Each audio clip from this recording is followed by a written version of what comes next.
नमस्कार मित्रांनो, रायगडावरील शरभशिल्पे या आपल्या आजच्या भागामध्ये आपल्या सर्वांचं सहर्ष स्वागत आहे।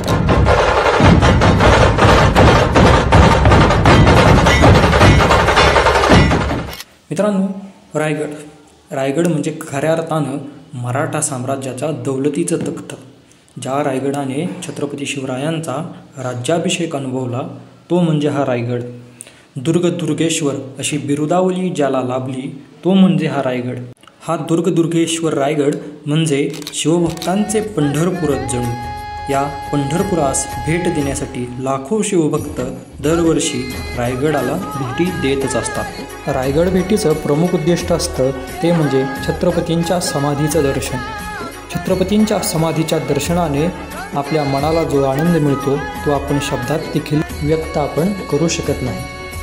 अनेक ऐतिहासिक वास्तू, पुरातन मंदिरे यांनी सुसज्ज असणारा हा रायगड आपण पाहतोच, परंतु या रायगडावर अनेक ठिकाणी शरभशिल्पे हे आढळून येतात। आता ही शरभशिल्पे म्हणजे नेमकी काय याची इत्थंभूत माहिती देणारा व्हिडिओ आपल्या चॅनलवर अपलोड केलेला आहे। तो आपण सर्वांनी आधी पाहावा आणि त्यानंतर हा व्हिडिओ पाहिलात तर आपल्याला शरभशिल्प म्हणजे नेमकं काय ते कळेल। तर सुरुवात करूया आजच्या व्हिडिओला। किल्ले रायगड अभ्यासू वृत्तीने निहाळत असताना गडाच्या भिंतीवर विराजमान झालेली शरभशिल्पे आपले लक्ष वेधून घेतात। रायगडावर 1-2 नव्हे तर तब्बल 7 शरभशिल्पे आपल्याला रायगडावर आपल्या उजव्या हाताला महादरवाजावर असलेल्या शरभशिल्पामध्ये शरभ आपल्या उजव्या पायाने हत्तीला दाबत असल्यासारखे दिसते। हा गजजेता अर्थात गजावर ज्याने विजय मिळवलेला आहे असा शरभ प्रकारातील हा शिल्प आहे। या शिल्पातील शरभाचे नीट निरीक्षण केल्यास शरभास शिंगे आहेत असे जाणवते। शिंगे असलेला शरभ हा आपण पहिल्यांदाच पाहत आहोत। काहींच्या मते ते शरभाचे कान आहेत असे देखील काही जणांचे म्हणणे आहे। मात्र त्या शरभास कान व शिंगे हे निरनिराळे अवयव स्पष्ट आपल्या नजरेस पडतात। दुसरे शरभाचे शिल्प आहे आपल्या डाव्या हाताला असणाऱ्या महादरवाजावर असलेल्या शरभशिल्पात शरभ एका हत्तीसोबत उभा असल्याचे आपल्याला दिसते। हत्ती हा नक्षीदार चौथऱ्यावर कोरलेल्या स्थितीत आपल्याला आढळून येतो। हा गजसहित शरभ प्रकारातील शिल्प आहे। गजसहित याचाच अर्थ होतो गजासहित असणारा शरभ। आता तिसऱ्या ठिकाणी कुठे शरभ आढळतो हे आपण पाहूयात।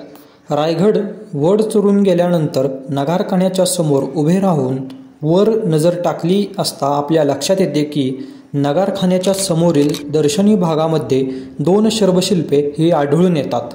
दोन्ही शरभांचे व्यवस्थितरित्या निरीक्षण केले तर आपल्या लक्षात येईल की शरभाच्या अंगावर अलंकार व नक्षीकाम केल्याचे आपल्याला पाहावयास मिळते। या शरभाचे शिल्प तयार करताना शिल्पकाराने शरभाच्या माध्यमातून राज्याच्या सामर्थ्यासोबतच राज्यातील ऐश्वर्य संपन्नता दाखवण्याचा प्रयत्न बहुधा केला असावा। आपल्या उजव्या हाताला वर पाहिले असता जो शरभ दिसतो त्या अतिशक्तिशाली अतिबलवान शरभाने आपल्या 4ही पायात 1-1 व शेपटीवर 1 असे एकूण 5 हत्ती रोखून धरले आहेत। हा शरभ पंचगजविजयी शरभ प्रकारातील आहे। पंचगजविजयी शरभ म्हणजेच 5ही हत्तींवर विजय मिळवलेला। याचाच अर्थ हा होतो की 5ही सत्तांवर ज्याने विजय मिळवलेला आहे असा हा शरभ हा त्या राज्याच्या शक्तीचे सामर्थ्याचे प्रतीक आहे।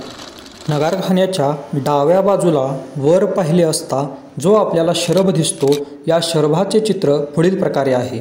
हा शरभ पुढच्या उजव्या पायात 1 व शेपटीवर 1 असे एकूण 2 हत्ती त्याने पंजामध्ये पकडल्याचे आपल्याला दिसून येते। हा शरभ द्विगजविजयी अर्थात 2 गजांवर विजय प्राप्त केलेला शरभ अशा प्रकारातील आहे। नगारखान्यातून आपण जेव्हा पुढे राजसिंहासनाकडे चालत जातो त्यावेळी नगारखान्याकडे वळून पाहिले असता सिंहासन चौताऱ्याकडे पाठमोरे उभे राहून आणखी 2 भग्न अवस्थेत शरभशिल्प नजरेस पडतात। हे दोन्हीही शरभशिल्प एकसारख्याच असल्याचे आपल्याला दिसून येते।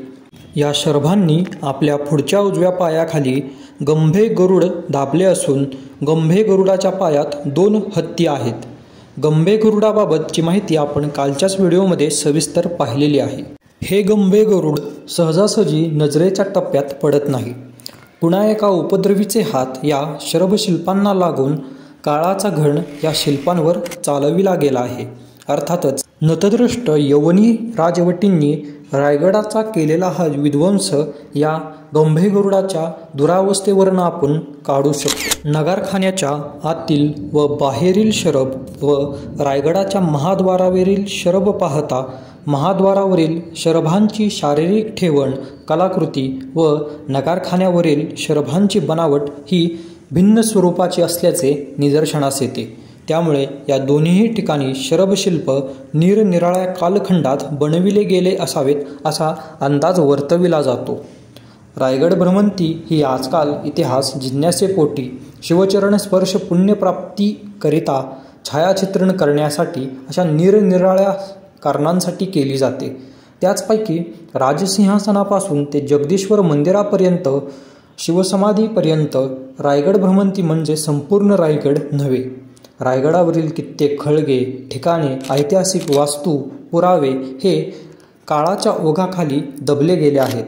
हुजूर बाजाराकडून जाऊन जगदीश्वर मंदिराला वळसा घालून भवानीकड्याकडे जाताना आपल्या डाव्या हाताला जगदीश्वर मंदिराची भिंत नीट निहाळली असता आणखी एक शरभ आपल्या नजरेत पडते. रायगड भ्रमंती सिंहासनापासून ते शिवसमाधीपर्यंत समजली जात असल्यामुळे या आडवाटेले कोणी शक्यतो जात नाही व गेल्यास तितक्या उत्सुक नजरेने किंवा जिज्ञासेपोटी पाहत नाही. त्यामुळेच हे शिल्प दुर्लक्षित राहिले असावेत. जगदीश्वर मंदिराच्या भिंतीवरील शरभशिल्प पाहता हे शरभशिल्प कोणत्या तरी दुसऱ्या ठिकाणावरून आणून या ठिकाणी लावले गेले असावे असा अंदाज आहे. जगदीश्वर मंदिराबाहेरील धर्मशाळेच्या ओवऱ्यांच्या मागे हे शिल्प आहे. रायगड बांधणी, तेथील रचना, कलाकुसर या सर्व गोष्टी विचारात घेता रायगडाचे बांधकाम हे अतिरेखीव व कुशलतेने केले असल्याचे या ठिकाणी स्पष्टपणे आढळून येते. मात्र हे शरभशिल्प समोर उभे राहून पाहिले तर थोडेसे तिरके म्हणजेच 90 अंशाचा कोन सोडून लावले आहे असे निदर्शनास येते. याचा अंदाज असा आहे की कदाचित मंदिराच्या किंवा ओहऱ्यांच्या डागडुजी वेळी किंवा घाईगडबडीत या वास्तूचे काम हे अशा प्रकारे झाले असावे. ज्या वास्तुकलाकाराने हा रायगड बनविला अर्थात हिरोजी इंदुलकर यांच्या वेळी शिल्प लावताना काटकोन साधता आला नसेल का? त्यामुळेच हे शिल्प नंतर कधीतरी लावले असावे असे वाटते. शरभशिल्प हे शक्यतो प्रमुख दर्शनी भागात लावले जाते. मग हे शिल्प येथे आडवाटेला कसे आले? हे एक गूढच आहे. हे शरभशिल्प पाहता विशेष अशी कोणतेही गुण हा शरभात दाखवलेले नसून हा शरभ केवळ उभा असल्याचे निदर्शनास येते. या शरभाला पंख नाहीत, सोबतच याच्या पंजामध्ये कोणताही गज आढळून येत नाही. त्यामुळे हे शरभ केवळ शरभ या प्रकारातील असल्याचे वाटते. अशा प्रकारे महादरवाजावरील 2 गजजेता शरभ व गजसहित शरभ, नगारखान्याच्या समोरील 2 पंचगज विजयी शरभ व द्विगज विजयी शरभ, नगारखान्यावर शिवसिंहासनासमोरील सारखेच बनावटीचे 2 त्रिगज तथा गंभे गरुड विजयी शरभ अशा प्रकारे 6 व जगदीश्वर मंदिराच्या भिंती बाजूचे 7वे पंखविहीन केवळ शरभ असे एकूण 7 शरभ हे रायगडावर असल्याचे आपल्याला आढळून येते.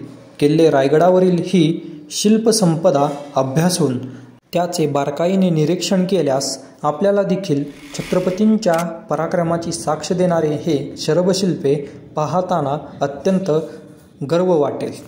अशा प्रकारे आपण जेव्हा जेव्हा श्रीमान रायगडाचे दर्शन घेण्यासाठी जाल तेव्हा या शरभशिल्पांचे महत्त्व जाणून शरभशिल्पांचे देखील आपण बारकाईने निरीक्षण करावे आणि जेथून खऱ्या अर्थाने मराठा साम्राज्याचे बीज रोवले गेले अशा रायगडाचे दर्शन घ्यावे. आपल्याला आमचा हा व्हिडिओ कसा वाटला हे आपण आपला बहुमूल्य असा अभिप्राय देऊन आम्हाला नक्की कळवा. अशाच प्रकारची दर्जेदार माहिती जाणून घेण्यासाठी आपण भेटू पुढील भागात. तोपर्यंत आपली मी रजा घेतो. धन्यवाद.